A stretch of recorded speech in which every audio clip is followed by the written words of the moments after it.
Apa kata Al-Quran tentang UFO? Allah Ta'ala sebut, dijadikan manusia sebagai khalifah.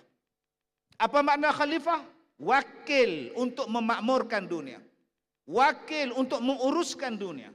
Pegawai yang menguruskan, memakmurkan segala yang ada di dunia, yang menguruskannya ialah khalifah. Namanya apa? Manusia. Kalau ada makhluk lain lebih canggih daripada manusia, sudah menolak Al-Quran. Ada makhluk yang hebat, nama dia malaikat.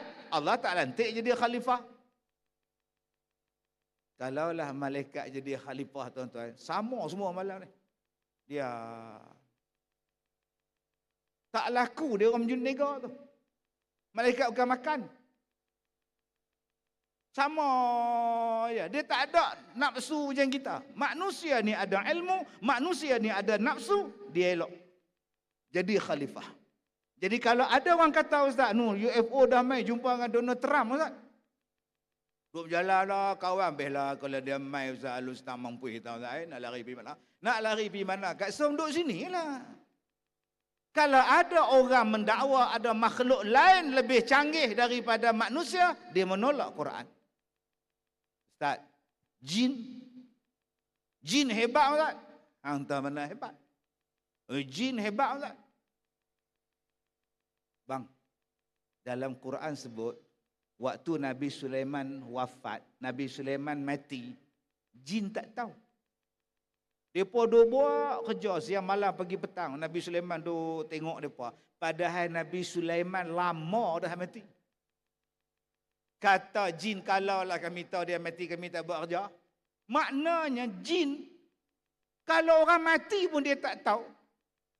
Yang kak nak pergi jumpa bomo, pergi tengok jin tu siapa? Ni nak tengok lah siapa buat ni. Anak ni tak ada siapa minang lah. Tak tahu lah kok ada orang buat kan. Tanya dia siapa? Manusia paling hebat, nama dia apa? Khalifah. Ustaz, jadi ke bulan pembohong, tuan-tuan. Allah kata kamu adalah khalifah di bumi. Yang kamu kata pergi ke bulan tu, kamu bukan khalifah di bulan. Simple, tuan-tuan. Sebab tu saya katakan tadi, Al-Quran dia akan dapat menjawab setiap persoalan. Kenapa, Ustaz? Ayat yang Datuk Azam sebutkan tadi. Alif Lam Mim. Jom tuan-tuan, Al-Baqarah 1, 2 mula. Bismillahirrahmanirrahim. Alif Lam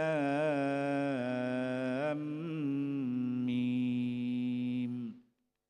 Zalikal kitabu la raiba fihi.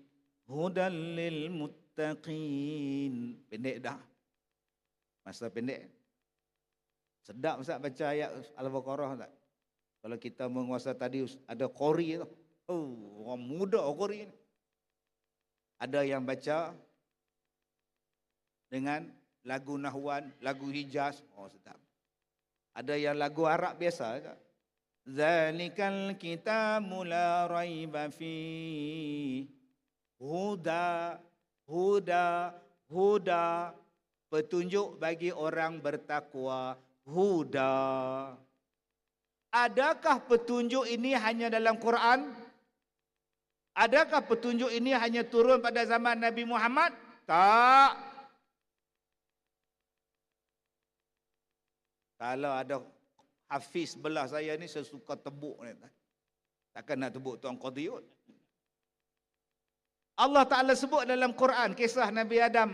Wa 'allama Adam al-asma'a kullaha thumma 'aradahum 'alal malaikah. Kami mengajar kepada Nabi Adam semua nama-nama benda. Dan kami pitanya pada malaikat. Kalau hang tahu hang bagi nama ni, Adam hang bagi nama ni, malaikat tak tahu, Adam boleh jawab. Sebelum Nabi Adam diturunkan ke dunia, Allah Ta'ala ajar semua lah. Sebab ada orang tanya saya, Ustaz, Nabi Adam bahasa Arab atau bahasa Suryani? Nabi Adam bahasa apa, Ustaz? Katalah dia bahasa Arab. Ya.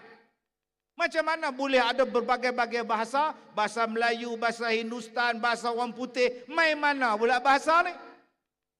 Al-Quran bagi jawapan. Wa 'allama Adamal asma'a kullaha. Kami mengajar kepada Nabi Adam nama semua benda. Sebab tu ulama-ulama tafsir kata Nabi Adam menguasai lebih daripada 700 bahasa. Cuma kita tak kenal. Sebab apa? Sebab kita tak baca Quran. Baca saja, kita tak faham.